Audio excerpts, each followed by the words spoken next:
dia a todos. Muito bom dia, sejam todos muito bem-vindos ao webinar aqui do resultado do ano de 2021. Estamos só aguardando a sala encher aqui, acompanhando as pessoas entrando. Vamos dar só alguns segundinhos a mais para que todo mundo possa entrar e a gente começar aqui os trabalhos.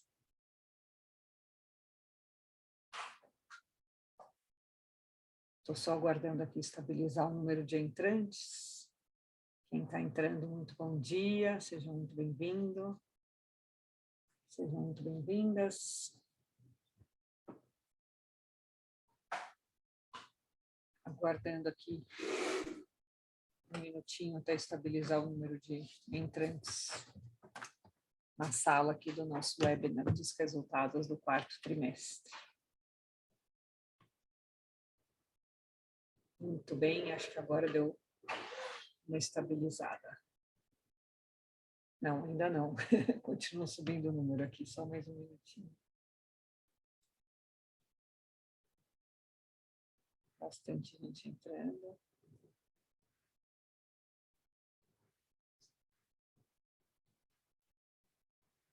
Vamos lá. Acho que agora a gente pode começar, né? São 10h02. Sejam todos muito bem-vindos. Nós estamos aqui para mais um webinar de resultados da Ânima do ano de 2021, quarto trimestre e ano. Estão aqui conosco hoje o Eduardo Garcia, nosso gerente de RI, o André Tavares, nosso CFO, vice-presidente de finanças, e Marcelo Bueno, nosso CEO, nosso presidente. Espero que todos possam aproveitar essa apresentação, lembrando que, para quem quiser fazer perguntas, está disponível na parte de baixo da tela o ícone Q&A, e ao final da apresentação a gente vai direcionar aqui todas as perguntas. Muito obrigada, e com isso eu passo aí a palavra para o Marcelo Bueno, nosso presidente, para a introdução. Marcelo, por favor. Bom dia, Marina, bom dia a todos e todas.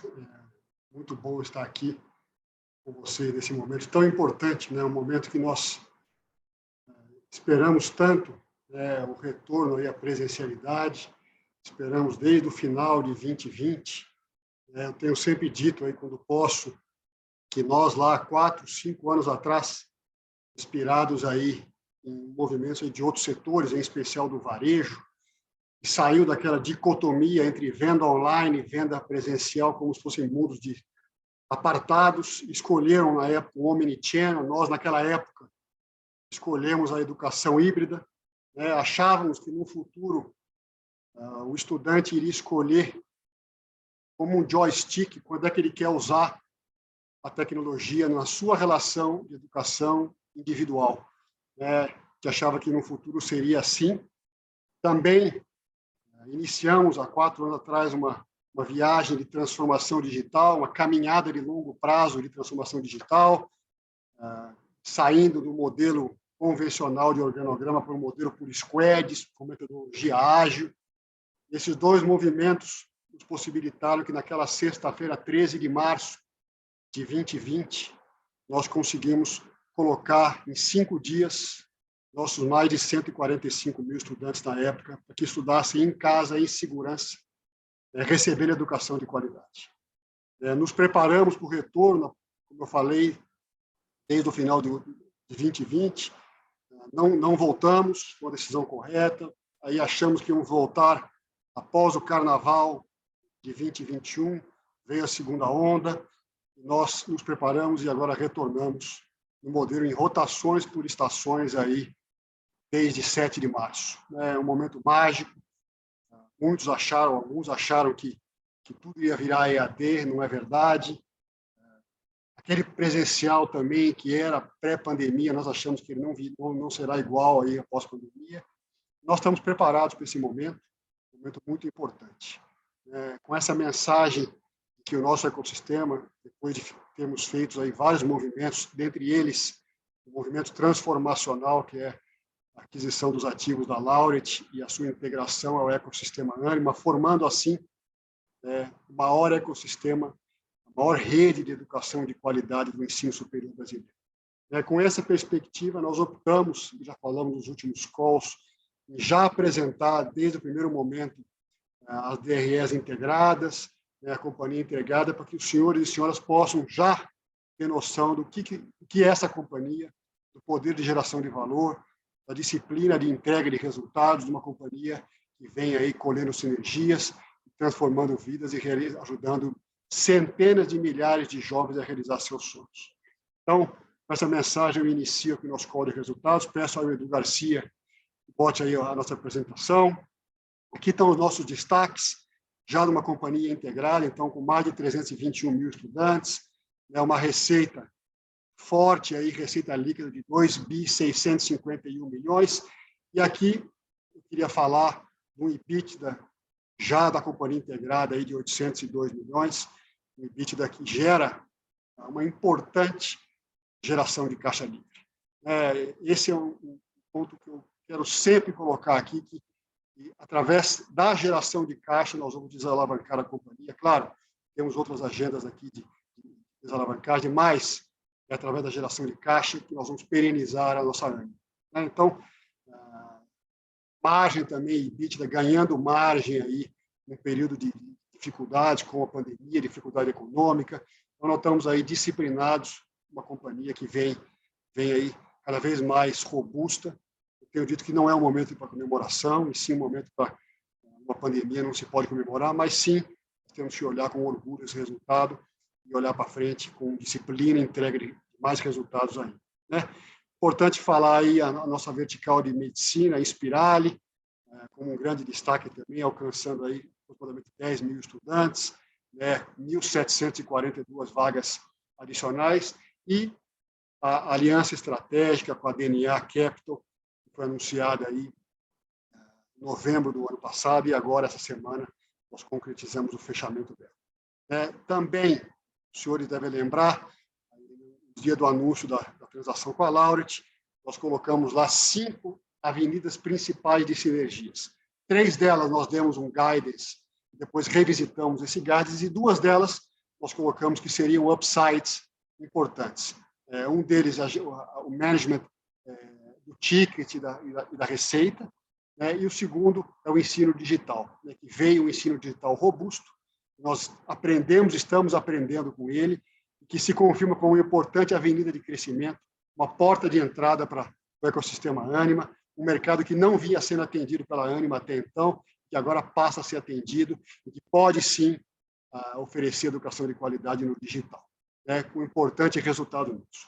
Com isso, esses são os destaques. Eu passo agora a palavra ao Edu Garcia, nosso gerente de RI, para seguir com a apresentação. Obrigado, Marcelo. Bom dia, pessoal. Então, falando um pouquinho da companhia, do desempenho operacional do ano de 2021, com um grande movimento transformacional que fizemos aí no ano com a aquisição das unidades da Laureate, a gente cresce a base de alunos de 110.232 alunos para 321 mil alunos no ano de 2021, quarto trimestre.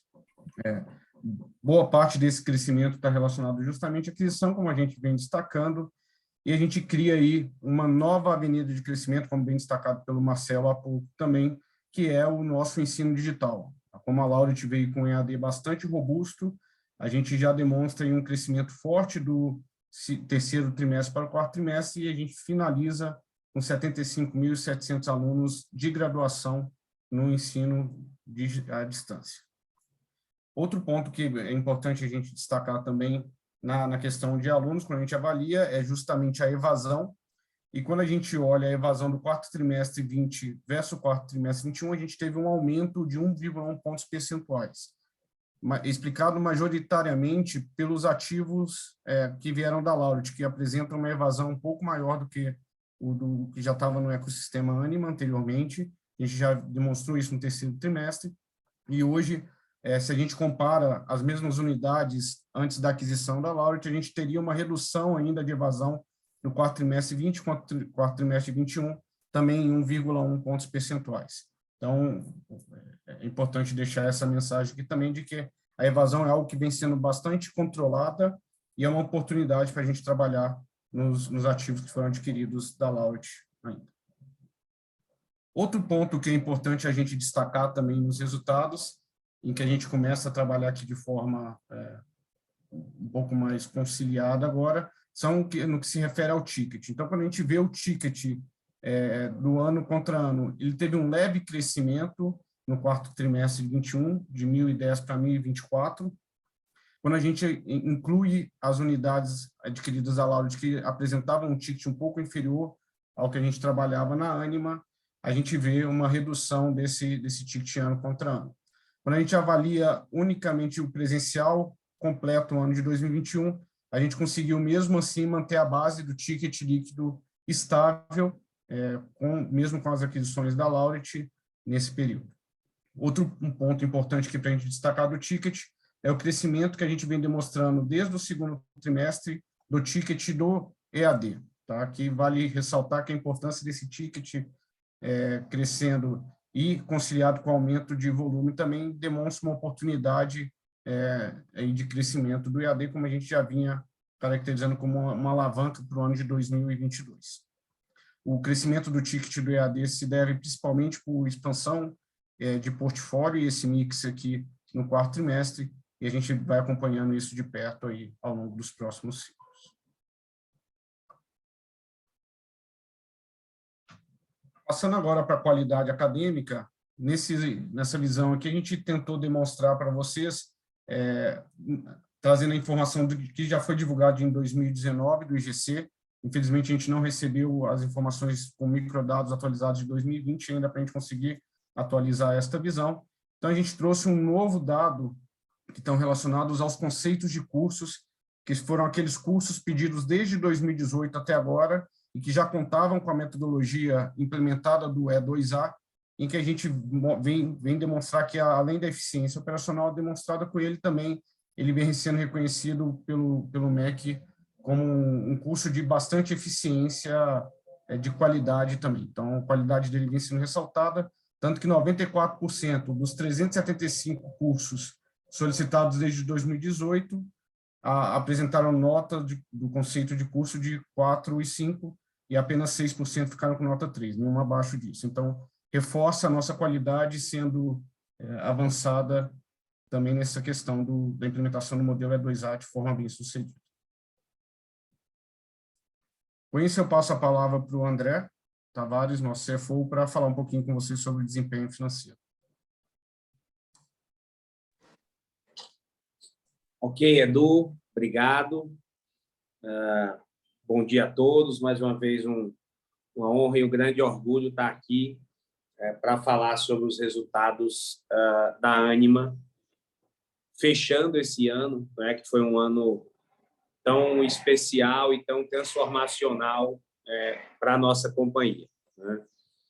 Então, a gente encerra 2021 consolidando, né, concretizando, como o Marcelo falou na abertura, a construção do maior ecossistema de educação superior de qualidade do país, e os resultados que a gente apresenta mostram o quão importante está sendo a elevação de escala da companhia, né? Então, alcançamos uma receita líquida de 2.650 bi, com um lucro bruto de 62%, 1.660 bi, e um resultado operacional superior a 41%, chegando em 1.100 bi. A Inspirali já representa 25% da receita, e o EAD, o Digital, crescendo ainda mais no ano. Aqui, se a gente passar para o próximo slide, a gente vai ver que o quarto trimestre talvez seja mais representativo da importância do Digital, né? No quarto trimestre, ele já representa 6,8% da nossa receita, e certamente nossa expectativa é de que ele ganhe representatividade ao longo deste ano de 2022, sendo uma importante avenida de crescimento, como a gente informou lá no texto do release, né? No próximo slide, aqui só a gente relembra sempre como que a gente separa os resultados, né, nos blocos do ensino acadêmico do Lifelong Learning, pode passar, que no ensino acadêmico a gente separa em base e aquisições.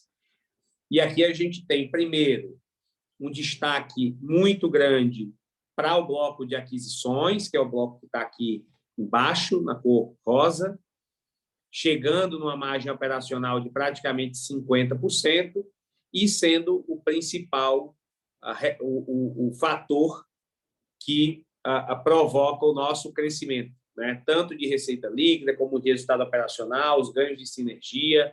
Também esse bloco tem uma representatividade mais forte da medicina, então a gente vê esse bloco da Inspirali, então a gente vê esse bloco não só com crescimento muito forte, como também atingindo uma margem operacional muito robusta. No segmento base, nós tivemos alguns efeitos neste trimestre, neste ano, que impactaram um pouco mais, não é? A gente vê uma receita líquida aqui um pouco menor, 7%. Isso se dá, apesar da dificuldade maior na captação dessas unidades que são mais maduras, a gente segue com a estabilidade aqui no ticket e uma melhora da evasão, não é?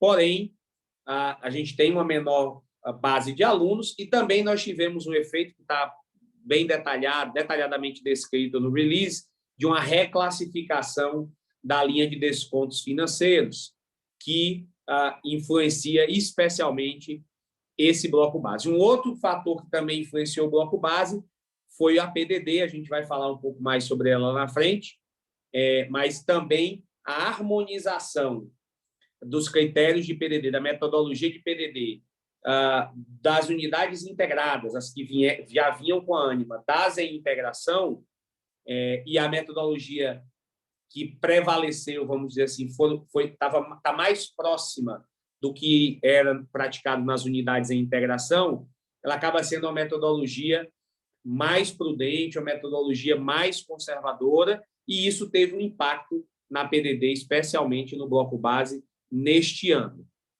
Mas nós já estamos implementamos a metodologia, mas implementamos também o modelo de cobrança que veio das unidades em integração, que é bem mais eficiente do que a gente praticava e trouxe vários aprendizados para a gente. Então, a gente acredita que deve haver um resultado positivo nesse capítulo, mas eu acho que a gente pode falar um pouco mais dele no Q&A. No próximo slide, por favor, a gente fala sobre Lifelong Learning. Sem dúvida, esse é o segmento em que a gente está construindo o futuro da companhia. Então, eu peço que a gente dê mais atenção aqui ao crescimento da receita líquida, né, o novo patamar da pós-graduação Lato Sensu, a melhoria nos resultados da HSM e todas as composições, o IBCMED, que chega para somar no ecossistema, apesar de impactar muito pouco ainda esse resultado de 2021. Então, todos esses elementos e o crescimento forte da receita mostra que a gente está dando passos firmes no crescimento de novas avenidas, no desenvolvimento de novas avenidas de crescimento para a companhia, e aqui acho que é muito mais importante a gente estar olhando para a receita do que para a margem propriamente dita, já que aqui nós estamos no momento de plantio, né? No próximo slide, a gente vai ver o ensino digital, e aí sim, ela já se concretiza fortemente como uma nova avenida de crescimento. Nós conseguimos um crescimento, quando a gente compara com os números que estavam lá no quarto trimestre de 20, né? Não estavam conosco, estavam lá na Laureate Brasil. Mas quando a gente faz essa comparação para poder ter uma melhor visualização, a gente vê um crescimento, praticamente dobramos o número de alunos, né? E, mesmo depois da aquisição, nós saímos aí de um número próximo de 60 mil para esses 114 mil alunos. Então, conseguiam chegar já em quase 120 mil alunos, o que é uma escala bastante considerável, ainda tem muito espaço, a gente sabe, mas não é uma escala nem um pouco desprezível para o digital. Atingimos aqui uma receita líquida de 58% e uma margem operacional de 33%, ou seja, é um negócio que cresce fortemente e já apresenta uma margem muito boa, contribuindo, sendo accretive aqui para nossa trajetória positiva de margem, né? A gente prevê um crescimento ainda mais forte para 2022, e ele, sem dúvida, ainda tem um efeito adicional ao guidance de sinergias que a gente passou e vai falar um pouco aqui também. O destaque só que eu queria dar é a evolução também positiva do ticket aqui no ensino digital, né? Nós começamos a reportar o ticket do ensino digital aqui no segundo trimestre, em R$ 192, e já conseguimos trazer no quarto trimestre para R$ 240. Então, sem dúvida, fortalecendo e mostrando a qualidade diferenciada que o ensino digital da Ânima possui. No próximo slide, a gente também fala sobre uma importantíssima avenida de crescimento, que é a Inspirali. Também tivemos um expressivo crescimento da base de alunos em 2021, e, como eu falei, a Inspirali já representa aí 1/4 da receita líquida do ensino, não é? Logicamente, aqui a gente vê números também impactados pela aquisição da Laureate, das instituições que vieram da Laureate Brasil no meio do ano, e aí a Inspirali atinge uma receita líquida de 679 milhões, com a margem operacional antes das despesas corporativas de 65%. A aliança estratégica com a DNA Capital, que já foi anunciada no final do ano passado, é um passo mais do que estratégico no fortalecimento da Inspirali, ampliando a nossa conexão com a indústria do healthcare, ampliando e dando novas oportunidades de experiência e empregabilidade para o nosso estudante, acelerando a expansão da Inspirali e também potencializando o crescimento da Inspirali na plataforma de lifelong learning.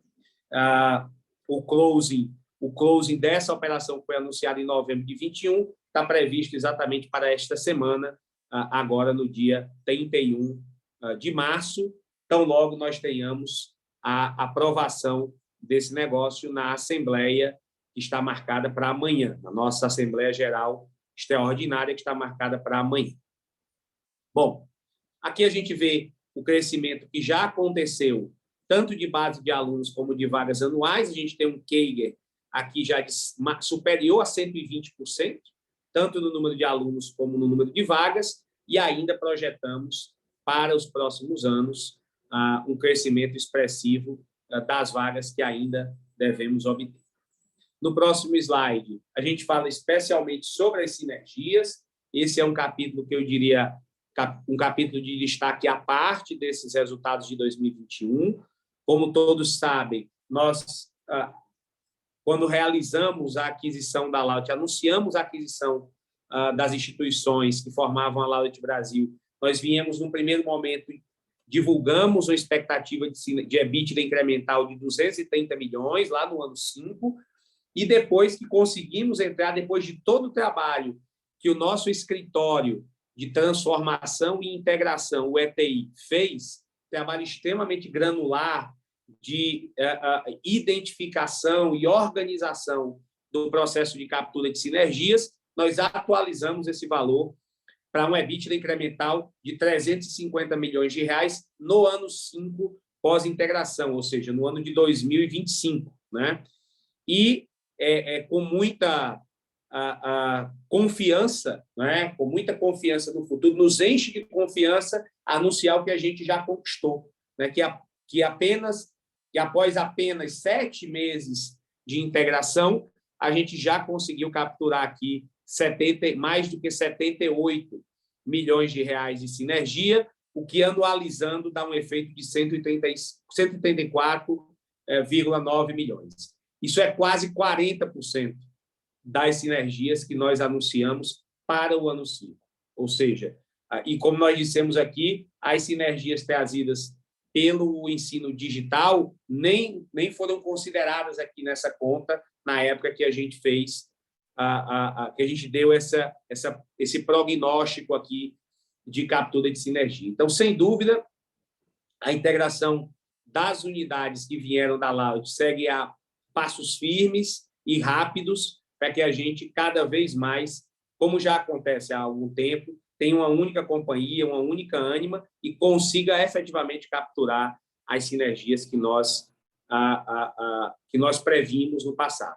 Este ano, nós temos um roadmap bastante forte, que já iniciou no final do ano passado, de integração de sistemas, e esperamos concluir o ano de 2022 com todos os sistemas integrados dentro do nosso plano, liderado pela nossa vice-presidência de transformação digital, e, sem dúvida, ao longo desse ano, essa integração de sistemas também é um driver importante de captura das sinergias que nós reportamos aqui dentro do número dos 350 milhões.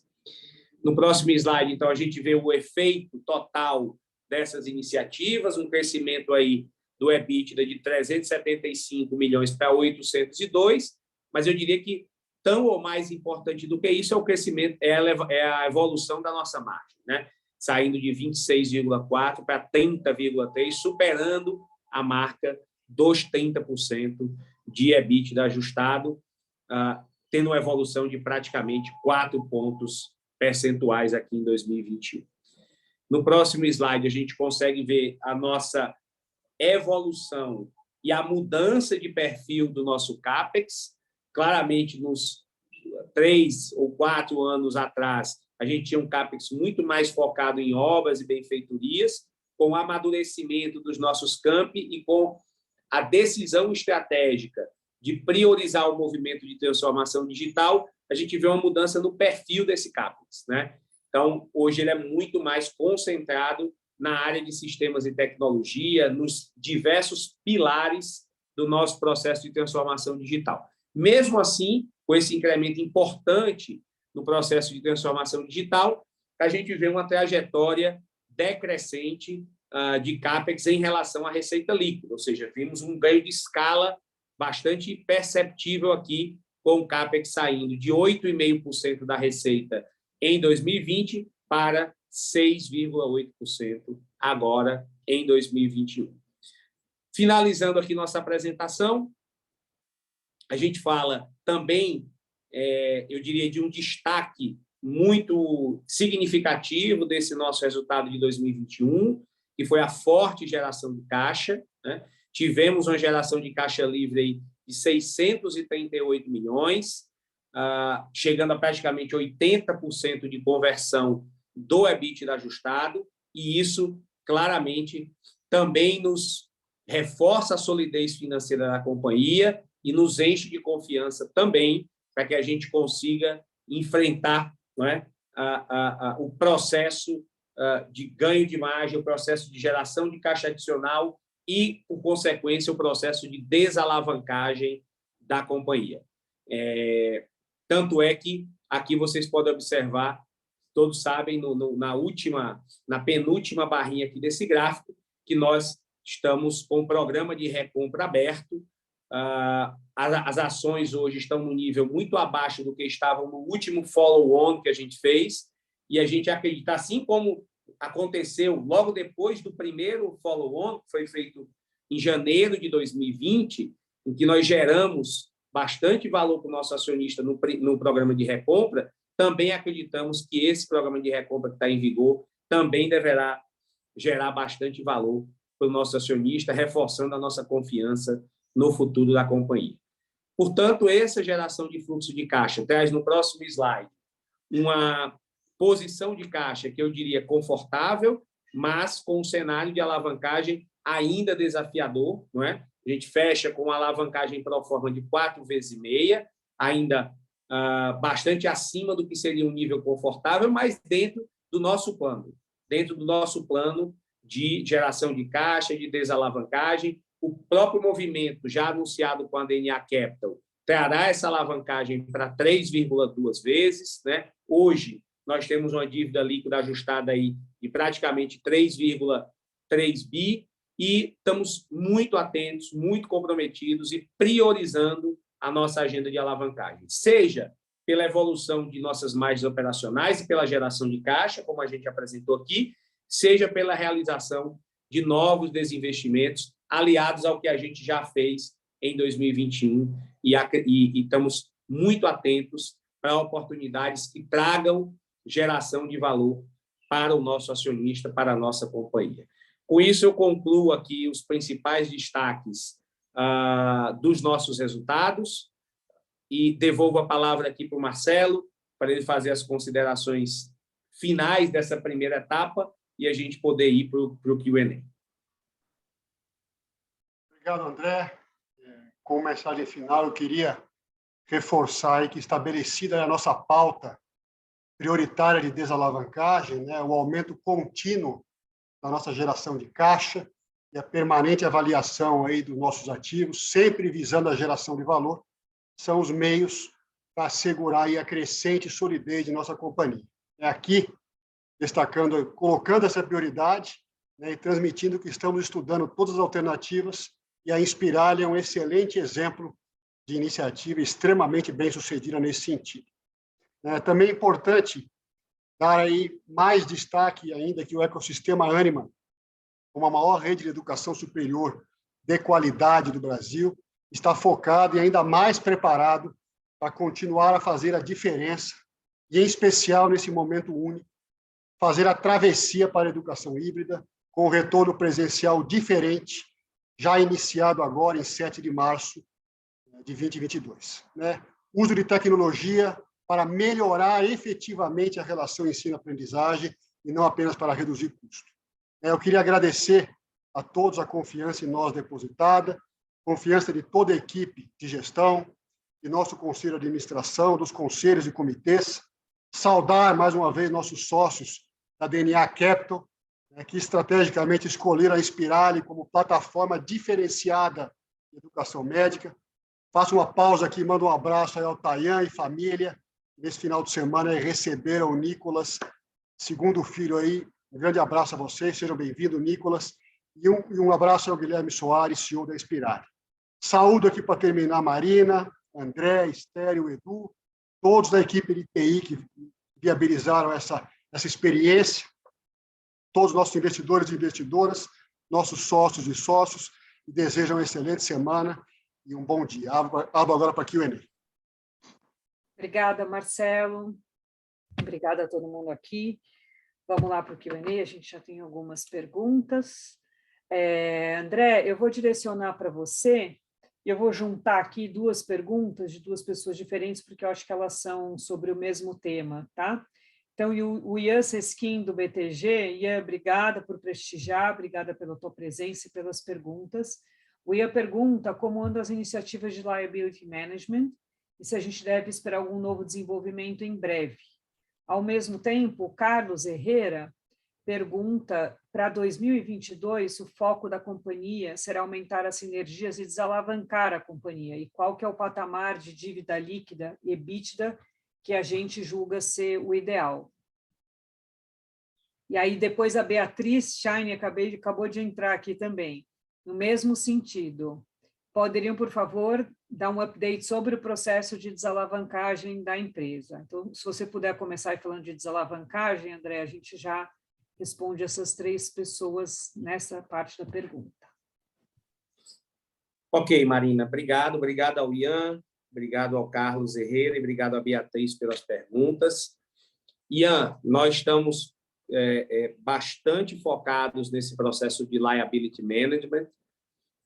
Sem dúvida, o negócio com a DNA na Inspirali nos fortaleceu nessa direção e a gente deverá divulgar aí nos próximos dias boas notícias. Nessa frente, é o que eu posso falar por agora, tá? Mas, sem dúvida, nós estamos muito fortalecidos e contando com a parceria aí das diversas instituições financeiras para que a gente consiga trazer, especialmente, o custo da terceira debenture, né? Que foi a debenture que a gente emitiu para fazer a aquisição das instituições que vieram da Laureate.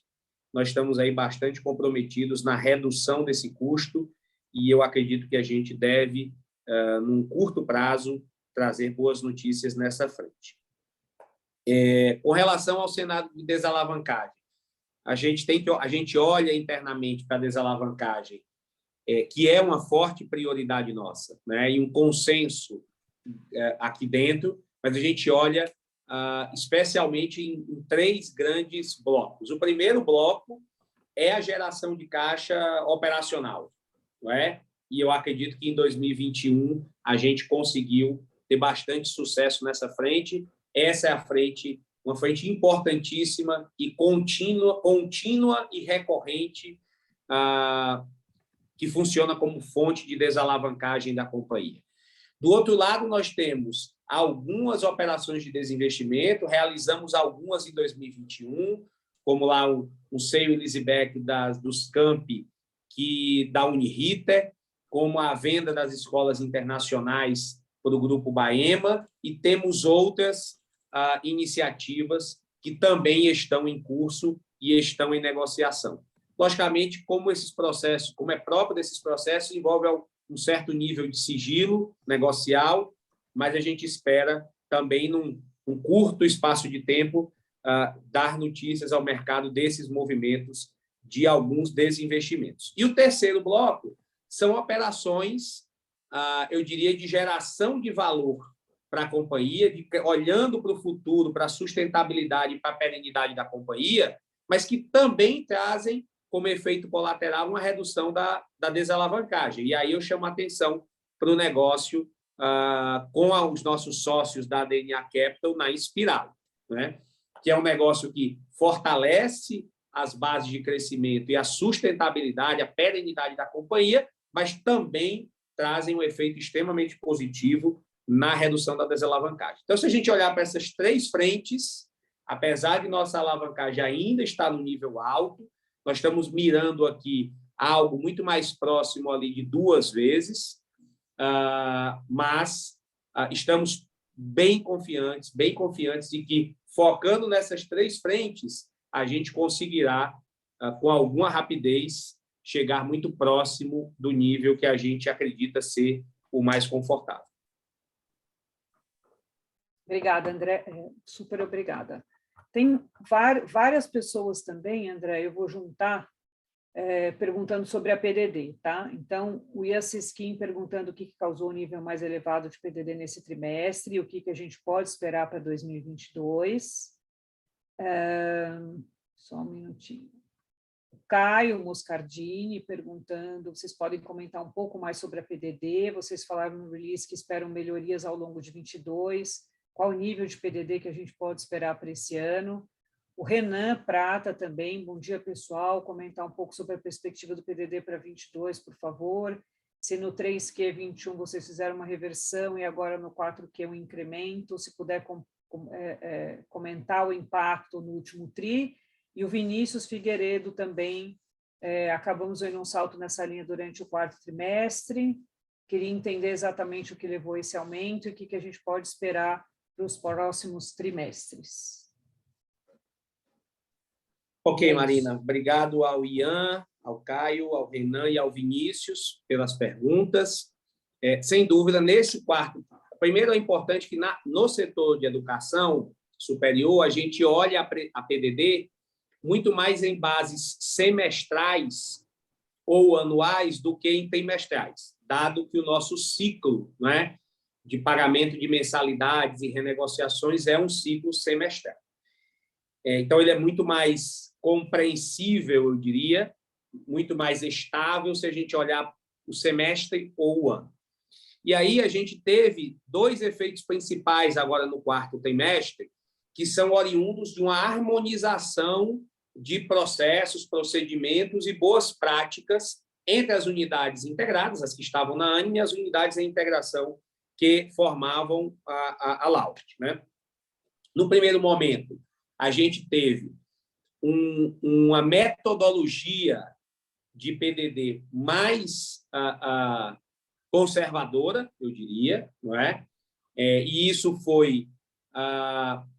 as unidades integradas, elas praticamente absorveram a metodologia que vieram das unidades em integração, e esse, na verdade, foi o grande responsável por 80% desse fator que a gente viu aqui, desse aumento da PDD no 4º trimestre. Tá? A grande parte vem dessa harmonização de práticas e de metodologias para a apuração da PDD. Do outro lado, nós também implementamos o modelo de cobrança e gestão de inadimplência que veio com as unidades em integração. E aqui há de se reconhecer, há de ter humildade de se reconhecer que as unidades em integração tinham um modelo de cobrança e gestão da inadimplência muito melhor, muito mais avançado do que o que a gente tinha nas unidades integradas. Então, nós fizemos esse movimento de harmonizar a metodologia, mas também implementar um modelo muito mais eficiente de gestão da inadimplência, de forma que isso nos permitiu, inclusive, nas unidades integradas, ser mais rigoroso agora nas renegociações de mensalidades e rematrícula para 2022, mesmo sem isso trazer um impacto adicional negativo na evasão. Então, por conta da implementação desse novo modelo, que é muito mais eficiente, muito mais ágil, nós esperamos que em 2022 a gente tenha um nível de PDD abaixo do que o que a gente reportou em 2021, né? Mesmo numa metodologia mais conservadora, o que é muito bom, ou seja, a gente está mais conservador na metodologia, porém nós estamos muito mais eficientes no modelo. Então, acreditamos que a gente vai conseguir, ao longo de 2022, trazer essa PDD para um nível ainda bem inferior ao que a gente reportou agora em 2021. Esse é mais um efeito positivo da nossa integração e da aquisição transformacional que a gente realizou em maio. Maravilha, André, muito obrigada. A última pergunta do Ian, tem várias outras ainda, tá? Mas a última pergunta do Ian, ele pede para dar uma atualizada na captação, e aí eu mesmo vou tomar liberdade aqui de dizer que a gente não está falando mais sobre captação e a gente já entrou em período de silêncio com relação a isso, por estar muito no final. Então, a gente vai ter que esperar um pouquinho para falar desse assunto, tá? Tem uma outra pergunta aqui que eu queria direcionar para o Edu. Só um minutinho que eu já vou chegar nela aqui. Aqui, Edu, o Caio Moscardini... Não foi o Caio, foi o Caio. Espera um pouquinho, gente, desculpa. Exato. O Caio Moscardini está perguntando um pouquinho mais sobre o ticket das marcas em integração que vieram da Laureate. Como está a evolução desse ticket? Qual foi o repasse de preço que a gente conseguiu fazer? E qualquer informação aí que a gente possa dar no sentido de qualitativamente indicar como é que está caminhando isso, ele agradece. Obrigado, Marco, pela pergunta. Caio, acho que é importante a gente ressaltar aqui que a integração vem acontecendo de forma bem avançada, a gente vem até relatando isso nas sinergias, e com isso a movimentação de repasse de ticket está sendo avaliado e discutido em âmbito do ecossistema Ânima como um todo, tá?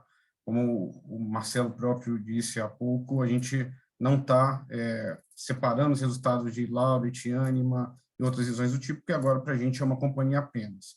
Então, com isso que vale destacar, e que a gente vem falando já, é que a gente repassou a inflação para o ticket dos veteranos no ano de 2021 para 2022, para todos os alunos do ecossistema Ânima, sem qualquer discriminação, e a gente vem evoluindo nessa estratégia de acompanhamento comercial e evolução do ticket em conjunto com a estratégia da Ânima, já bem definida e posicionada junto ao mercado. Acho que o que a gente pode falar, por enquanto, é isso. Obrigado. Ótimo, Edu, muito obrigada. Tem uma pergunta aqui, André, do Carlos Herrera, que também eu entendo que ela está em outra pergunta também, sobre o ganho de sinergias, né? Eu acho que você falou bem sobre isso, mas a pergunta aqui é se os ganhos estão acontecendo conforme esperado, se a gente está sentindo alguma pressão de alunos nesse sentido. E depois o Vinícius também pergunta em relação às sinergias, que a gente comentou do Revenue Management, que foi um pouco afetado pela inflação mais forte, e se a gente consegue enxergar isso gerando ainda algum benefício em 2022, ou se a gente acha que vai ficar mais para 2023. Você fala um pouco sobre isso. Obrigada. Obrigado pelas perguntas. As sinergias estão em linha com o que a gente projetou, né? Tanto é que eu falei, isso nos deu, quando a gente conseguiu entrar, a partir do excelente trabalho feito pelo nosso escritório de integração, quando a gente conseguiu entrar no nível do detalhe das sinergias, a gente atualizou, né, a projeção de sinergias de EBITDA incremental de 230 para 350 milhões, e a captura dessas sinergias, que é fundamentalmente de custos e despesas, está bem na linha do que a gente esperava. Bem na linha do que a gente esperava e com um ritmo também bastante adequado ao que a gente projetou, tá? Que é um ritmo forte, né? Além disso, a gente vê que ainda existem algumas oportunidades, né, que não estavam nesse número e ainda não estão, que é o crescimento do digital, que a gente já falou, e também as oportunidades de revenue management. Claro que, como foi falado aqui, a inflação de 2021, a inflação de 2 dígitos, impõe desafios adicionais para uma melhoria muito grande do ticket em relação à inflação no ano de 2022, né? Sem dúvida, mas o nosso modelo de implementação de revenue management, ele é muito mais micro, né? Olhando para a dinâmica competitiva de cada curso, em cada campus, do que macro. Agora, não podemos desprezar que a inflação que tivemos em 2021, sem dúvida, põe um grande desafio para que a gente consiga ir além do que a inflação performou em 2021, com uma evolução do ticket, né? Mas seguimos aqui confiantes e não estamos olhando só para o ano de 2022, né? Esse processo de reposicionamento e gestão do ticket, ele é um processo que leva pelo menos 4 anos, né? À medida em que você vai fazendo, você vai trabalhando com os novos intakes, você vai fazendo ajustes nos alunos, ajustes muito pontuais nos alunos veteranos, mas, sem dúvida, o principal fator de melhoria do ticket se dá no intake. E aí a gente tem que entender que o ensino superior é um negócio que tem um ciclo de 4 a 5 anos. Então, tanto para um lado como para o outro, você tem um efeito, né, carrego na base, quando você trabalhou com ticket nos anos anteriores muito baixo ou muito alto, né? Então, sem dúvida, a gente segue aqui muito confiante de que esse trabalho de revenue management vai dar bastante fruto, especialmente no médio e longo prazo, e em especial nas unidades em integração, estando cientes que em 2022 a gente tem um desafio grande, mas nem de perto intransponível, né? Mas é grande, de superar a inflação, que foi bastante alta. Perfeito, André, obrigada. A gente tem uma última pergunta aqui, que eu vou pedir a ajuda do Marcelo para responder, que é uma pergunta de uma pessoa anônima, Marcelo, perguntando se um eventual IPO da Inspirali não poderia contribuir para uma redução da alavancagem da companhia. Você esclarece para nós isso aqui, por favor? Não, Marina, obrigado pela pergunta. Cara, IPO é sempre um meio, não um fim, né? Acho que é importante a gente ter sempre isso em vista, né? A gente pensa dessa forma. A chegada da DNA Capital na Inspirali vai fazer a gente cada vez mais estrategicamente colocar a Inspirali no papel e no lugar onde ela merece, né? E estamos sempre atentos aí a esses movimentos, e a gente tem visto, né, que existe um capital de growth que não tem vindo para o Brasil pelas vias convencionais, e aí sim essa poderia ser uma possibilidade. Isso acontecendo, depende de janela, depende aí do momento, mas isso acontecendo, com certeza, equacionaria em definitiva a questão da alavancagem, da eventual alavancagem da ANA. Perfeito, Marcelo, obrigada. Com isso, a gente encerra aqui as perguntas. Queria agradecer muito a presença de todos. Tivemos aí um evento bem populoso. Obrigada pelo tempo, pela atenção. Obrigada, Marcelo. Obrigada, André. Obrigada, Edu. E continuamos aqui todos, time de RI, à disposição para qualquer dúvida que qualquer dos nossos investidores e amigos e parceiros possam ter. Muito obrigada, ótimo dia a todos. Obrigado, pessoal. Obrigado a todos. Boa semana. Obrigado, pessoal. Excelente semana.